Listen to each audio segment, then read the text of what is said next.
9 fraksi terima LPJ APBD Ambon tahun 2017. Setelah melalui pembahasan panjang, DPRD Kota Ambon akhirnya menerima laporan pertanggungjawaban APBD pemerintah Kota Ambon tahun anggaran 2017.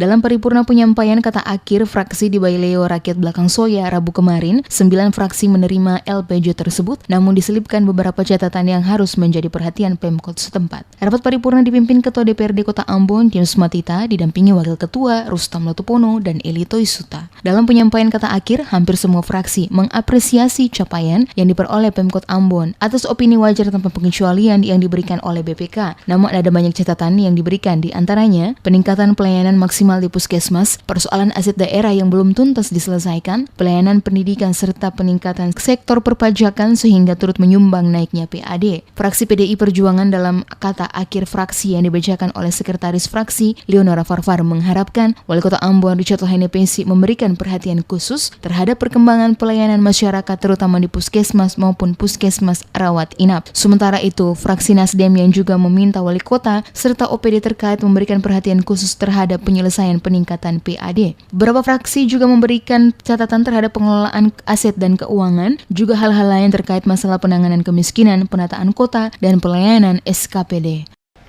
Dari monitoring dan evaluasi yang dilaksanakan oleh fraksi PDI Perjuangan terhadap pengelolaan keuangan daerah, khususnya anggaran pendapatan dan belanja daerah Kota Ambon tahun anggaran 2017, maka fraksi PDI Perjuangan memberikan rekomendasi sebagai berikut. 1. Fraksi PDI Perjuangan meminta kepada saudara wali kota untuk segera memerintahkan OPD terkait untuk memfungsikan puskesmas maupun puskesmas rawat inap yang karena persoalan tenaga medis sehingga sampai dengan saat ini belum menunjukkan fungsi pelayanan kepada masyarakat.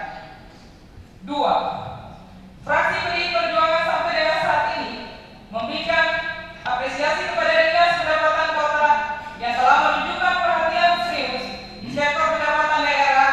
Namun, menurut fraksi kami, langkah ini dapat ditingkatkan apabila ada aksi intensifikasi dan ekstensifikasi bagi berbagai data potensi pajak maupun potensi retribusi daerah.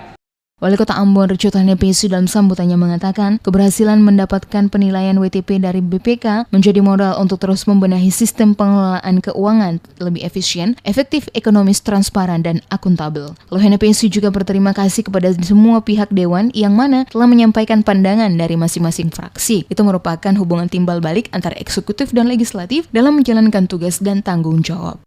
Opini WTP bukan merupakan suatu tujuan, melainkan hanya target daripada setiap penyelenggaraan pemerintahan daerah, karena opini tersebut merupakan bonus dari sebuah kerja keras dalam pengelolaan keuangan untuk 1 tahun anggaran.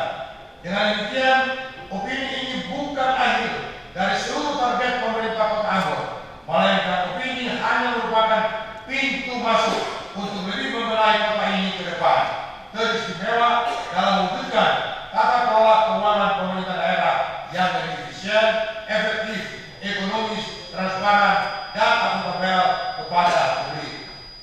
Ketiga, opini wajar tanpa pengecualian yang disampaikan oleh Badan Pemeriksa Keuangan Republik Indonesia perwakilan Maluku terhadap pelaksanaan anggaran pendapatan dan belanja daerah Kota Ambon tahun anggaran 2017 bukan tanpa alasan, melainkan karena telah memenuhi berbagai kriteria yang ditetapkan menurut ketentuan peraturan perundang-undangan yang berlaku.